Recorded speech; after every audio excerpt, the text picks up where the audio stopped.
tushikira hari Kitagata Farm School mu district ya Shema itendekero rya government kandi tushangira abeje barukwejumbira myuga itari yemwe nemwe barukwega ubuhinji no burisa n'endijo myuga bamumbeje abo tushangire no bashoma batugambiriza mwahansho bezuru gukorwa abahinji bakahendera batatungire magoba umwuga gwabo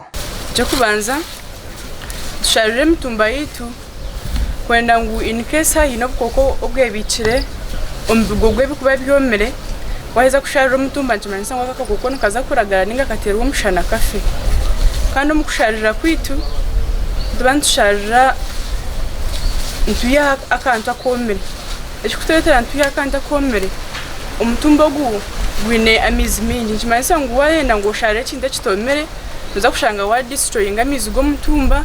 ushange wagutahiriza gwagira damage enshonga eri kuretera twimusya eritaka kwetororo mutumba iyo kubanza no kugira mbu emizi yo mutumba yanera bamukuza kuronde cyo kunywa ninge cyo kurya ebe yanguhirwe ereke kugumirwa so endijo tongera kubarura obakwata oba to break that hard pan which is around for easy penetration of water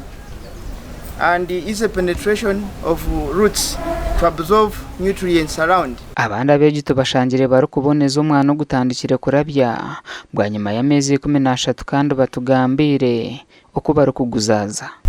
gwa vire go kuyinika ngo yinika no banza wataka takuraho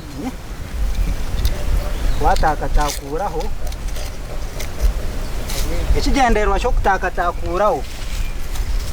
no kugira ngo icyana gwangu zare cyana de kirete bwa aha kitiza kurete bwankai aha icyana kine kurete bwa den kugira ngo kirete bwa no kwenda kugira ngo icyarete bwa kitiza kora kitiza kuhendeka wanoza kukintu kira side inkeje no gwinikiraja bitu waramanyira kakoryo akariyo mu kwinuka umwani no yinika okureba izoba ahiru kurengera ingasi ahiru kuretewe tokagira ngo no kwinuka umwani buri direction yone yiwabanda apana kikwikerezwa no gwinuka gurukuzanka ngwanguza burengera izoba then ningasi ogwinikira burete ruizo abantu batugambira habo koko buru kukira kwita umwani nanekira kubureta noma umwana gwine za pests gwino koko kubasa kuzo mumababo mu bukesere kamu bukatandika kurya amababi for example twine leaf miner ubu no koko obukuzo mababi bukarya amababi bukagariro munda ekikwiza affectinga amababi gito obutakoraje omukwa absorbing sunlight during photosynthesis byambikoremere gwangukoro emere yagwe then ekindi omwana gwito tugwitera kiretero omwana gwa yeyanza gwa yo competition ya yeviris usanga sunlight noma sunlight tushikire nahabido babye byenyanja kandi uko niyo tucumanyire ngo byenyanja no bishomesa nk'abantu kandi oguma no byeta nk'uko urukwenda kugira ngo bikuhecho urukwenda angera kamusime no mumbeja hitendekere kandi abatushoborira ko murisa aine kuri sente okumuhamate mingi hari binyase bituru kuhinga bituru kweta pastures n'imiringo ebiri hariho Goras pasture na Regium pasture niho twine kajyandura ituru kwinga kujangu neyongera ahamate twine hekinde kitrukweta green leaf desmodia icyo kishaka kipirizi hinjara kandi umubye yo bishaka hari pastures hariho na elephant grass umurunyankore ntuceta ekibingo umukucinga kwacyo nacyo nitumejaringa baba no hinge cyo kibingo no pima 1 meter per 1 meter means 1 meter